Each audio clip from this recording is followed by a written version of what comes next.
All of these reasons, my passion about early childhood education, the issues that I encounter in my work led me to be really interested in being part of this discussion about how we can use the systems that are in our control or develop the systems that are in our control to overcome challenges presented that are out of our locus of control in a high-churn environment.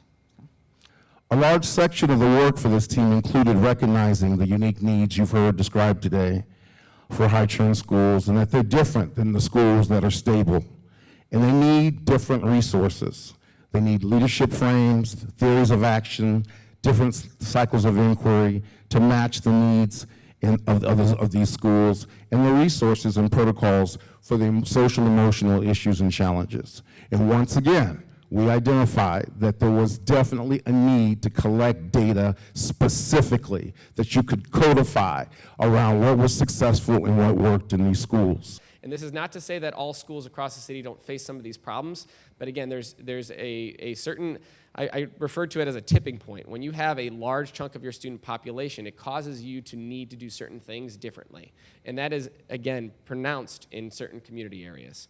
It became really clear that we needed to do better around collecting data and data systems that monitor the status, progress, and unique challenges of high-churn leaders. Because of this systemic racism, there are a number of indicators like equality and equity are two competing indications for us as it relates to how we measure some of our more challenged schools, some of our high-churn schools, by the same measurement stick, so to speak, as their colleagues. And as you hear, that's a different set of skills, that's a different set of needs that leaders have to tap into, and then thusly ask their teachers to tap into.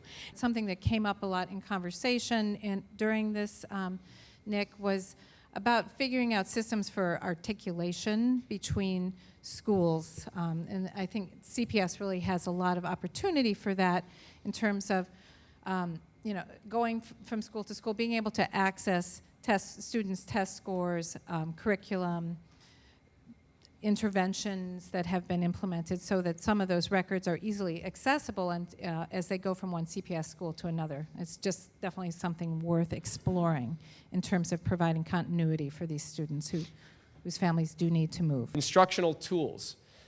We have to think about whether all the instructional resources we're providing schools are one size fits all. The reality is schools within even a network, let alone a district, are different. They require different supports, resources, and whether you're dealing with a wide academic range or students with diverse needs, we have to think about whether the instructional tools we're providing a school or the teachers are adequate to address those individual needs. And the two that I think are something that are top of mind for me in my current position are district and network supports and resource distribution.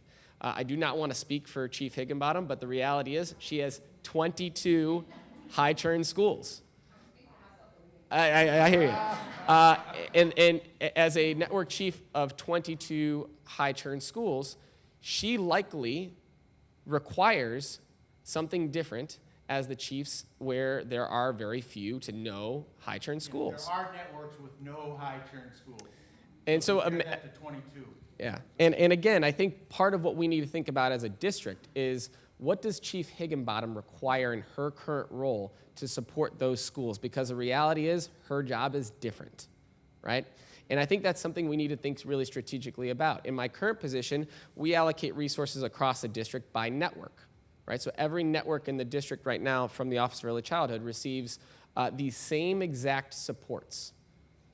But what we know is that certain networks require potentially different or differentiated supports. And so something we need to think about, not only from an Office of Early Childhood perspective, but across a district, is how are we differentiating our supports? How are we looking systematically at what schools in what community areas, what their needs are, and how we are meeting those needs? Because what De Diego, what Curtis needs is going to be different than what potentially a school in a more affluent community needs. And so part of the challenge that I think we have in front of us, and I think part of what this conversation has really opened my eyes to, is the question around how are we thinking about the resources we have at our disposal and how they should be allocated across the district to ensure that we are adequately meeting the needs of our most high-need, at-risk students who tend to be in these high-churn schools.